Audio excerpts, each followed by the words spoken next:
Diva, it's Christine Horn, your Visionary Success Coach, and this week I want to talk about expectations. As we move into 2016, which I'm really excited about because my birthday's on Saturday, hey! I get really excited about my birthday. But as we move into a new year and a new you, I started thinking about expectations. So what are you expecting in 2016? Let me go a little deeper with you. So I was going to New York last week. I had to go to New York and I flew out of Atlanta. And you may or may not know, the Atlanta airport, Hartsfield-Jackson, is super busy, like always, one of the biggest in the country, right? And typically there's always tons of security, tons of, TSA, and I had a really early flight, 5:40 a.m. I wasn't checking bags, so I got there an hour ahead, which is typically no problem for this airport. It wasn't a holiday, it wasn't no special travel day.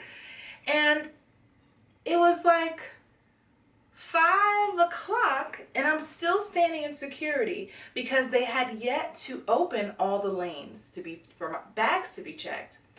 And there was one lady who had the same flight that I did, and she was losing her mind. Like, when are you gonna open the gates? My flight's at 5:40, what are you doing? And the lady at the airport is like, ma'am, they're in a meeting, a team meeting, and I don't know when they're gonna get out. She's like, well, what about my flight? What about my flight? I'm not gonna make it. She was really losing it. And even though we had the same flight, we had two different perspectives. The woman who was pretty much losing her shit was like, seeing herself not on the plane, seeing herself missing the plane, seeing the whole day being messed up because they're short on staff this morning, that they decided to have a team meeting when she had a flight to catch. I learned something about myself in that moment. I expected to make my flight. I just expected.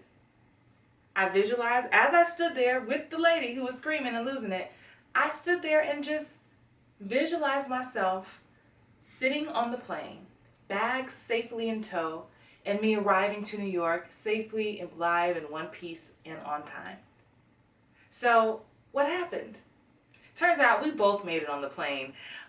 I got on the plane after she did, and it did require some running, and that also started my gym membership back up, but that's a whole separate story. The point is, yeah, I had to run. I had 3 minutes to spare before they closed the doors. They were calling my name on the loudspeaker, but I ran. I refused to give up. I refused to not be sitting on that seat. I refused to not get to New York on time as scheduled. And so I started thinking about you and wondered, how many areas of your life are you giving up? Are you looking at the current circumstances and saying, it's not going to work, I'm not going to make it? How many of you are losing it up here instead of using the same tool to visualize yourself where you want to be? We all know visualization, there has to be work that comes after that. But are you doing the work to even visualize yourself in the place that you want to be in your life? So whether that's career, relationship, with money, with anything going on in your life, what do you expect? I had an expectation to make that flight. What do you expect from your life in 2016? I'm going to start talking more about that for the rest of this month because I think that is such a huge thing. I think so many of us have stopped expecting good things to happen to us. Good things are not just meant for other people. They're meant for you too. So, marinate on that, and until next week, stay beautiful and stay fab.